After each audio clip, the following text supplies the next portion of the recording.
इस वीडियो में बिहार बोर्ड के क्लास 9th के हिस्ट्री का 8वां चैप्टर कृषि और खेतिहर समाज का यहाँ पर छोटा सा नोट्स तैयार किया है और इस नोट्स को आपको इस वीडियो में पॉइंट्स बाय पॉइंट्स समझाने का प्रयास करेंगे।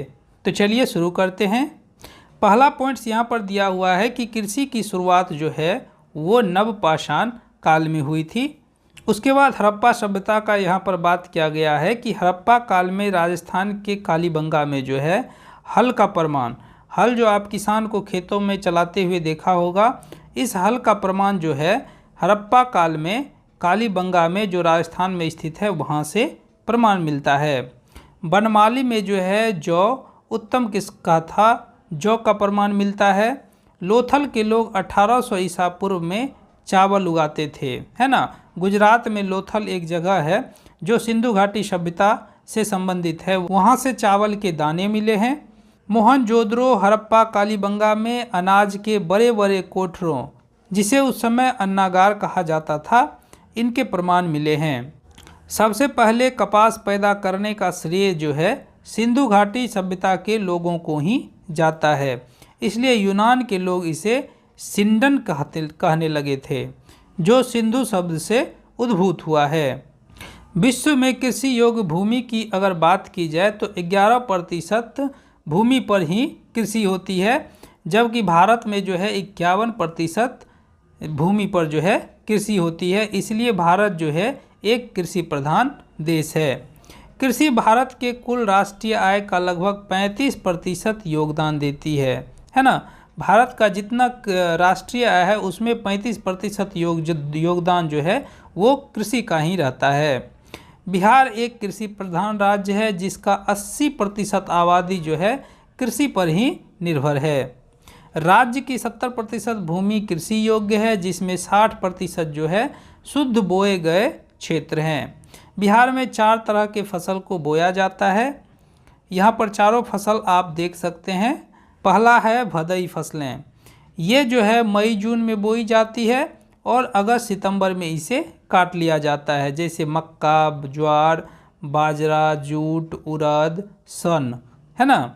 इसी तरह अगहनी फसलें होता है, इसकी बुआई जो है जुलाई से अगस्त के बीच होती है और नवंबर दिसंबर में ये तैयार हो जाता है, जैसे धान, कुर्थी, तिल, आलू, तिलहन, सब्जी। तो ये सभी जो है अगहनी फसलें में आता है। उसके बाद रबी फसल की अगर हम बात करें तो ये बसंत ऋतु की फसल है। इसकी बुआई जो है अक्टूबर नवंबर में होती है तथा फसल तैयार जो है मार्च अप्रैल में हो जाती है, जैसे जौ, गेहूँ, चना, मटर, ये सब रबी फसल है। उसी तरह यहाँ पर गर्मा फसल की बात की गई है। ये ग्रीष्मकालीन फसल है जिसकी बुआई अप्रैल में होती है और जून जुलाई में काट लिया जाता है, जैसे खीरा, तरबूज, ये सभी जो है गर्मा फसलें में आता है। बिहार में फसलों की विविधता, फसलों को उनकी प्रकृति के आधार पर निम्नलिखित वर्गों में बांटा गया है। यहाँ पर आप देख सकते हैं। पहला खाद्य फसल, जिसमें धान, गेहूँ, मक्का, ज्वार, बाजरा, चना, जौ, दलहन, ये सब खाद्य फसल यानी खाने योग्य फसल है ना। उसके बाद व्यावसायिक या नगदी फसल कहा जाता है। पटसन, कपास, तंबाकू, आलू, तिलहन, इन सभी को नगदी फसल कह सकते हैं या व्यावसायिक फसल कह सकते हैं। उसके बाद पेय फसल की अगर हम बात करें, जिसे पीते हैं, तो चाय जो है पेय फसल में आता है, जिसकी खेती मुख्यतः किशनगंज में होती है।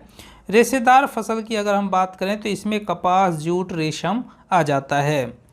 फल की अगर हम बात करें तो इसमें आम, केला, लीची, ये सब जो है फल में आ जाता है। मसाले में जो है लाल मिर्च, लहसुन, हल्दी, धनिया, ये सब मसाले में आ जाता है। उसके बाद बता दें आपको कि चावल या धान जो है बिहार का सर्वप्रमुख फसल है ना, जो उष्ण आर्द्र जलवायु की फसल है। धान की सर्वाधिक खेती की अगर हम बात करें तो वो रोहतास ज़िला में होता है ना। इसीलिए रोहतास ज़िला को जो है बिहार के धान का कटोरा भी कहा जाता है। उसके बाद गेहूँ जो है बिहार का दूसरा सबसे प्रमुख फसल है, जिसमें जलवायु शीतोष्ण कटिबंधीय जलवायु होना चाहिए, गेहूँ के लिए उपयुक्त है।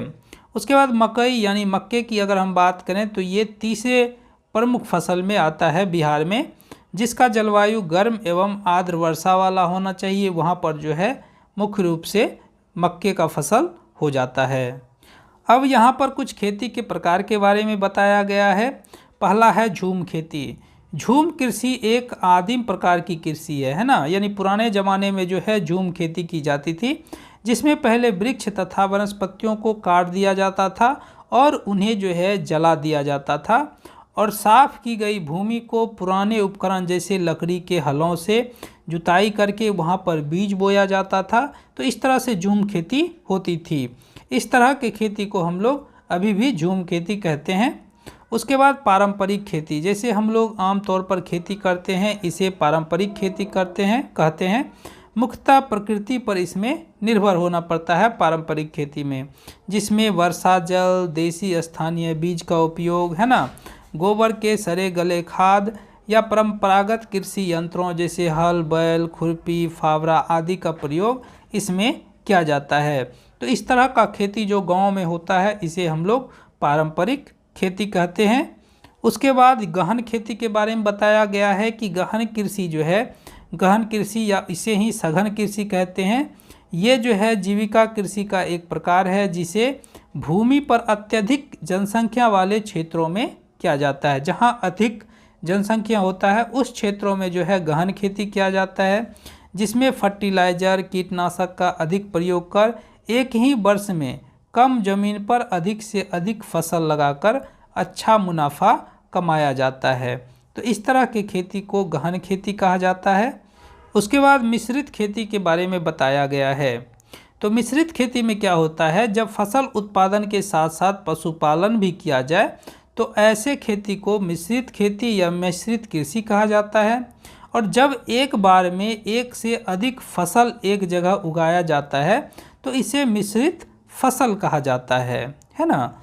उसके बाद बागवानी खेती के बारे में बताया गया है। तो बागवानी शब्द की उत्पत्ति जो है ग्रीक शब्दों से हुआ है ना, जिसका शाब्दिक अर्थ होता है उद्यान की खेती, जैसे फलों, सब्जियों, मशरूम, सजावटी फूल और पौधे, मसाले, औषधि फसलों का जो है प्रमुख स्थान है इसमें बागवानी खेती में, जिससे किसान को जो है बहुत ज़्यादा फ़ायदा होता है।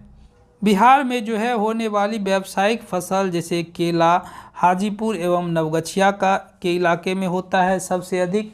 उसके बाद लीची की अगर हम बात करें तो मुजफ्फरपुर का इलाका शाही लीची के लिए काफ़ी प्रसिद्ध है। इसी तरह गन्ने की बात करें तो ये पूर्णिया, सहरसा और पश्चिमी चंपारण में जो है बहुतायत से होता है। तो यही कुछ छोटा सा नोट्स था। धन्यवाद।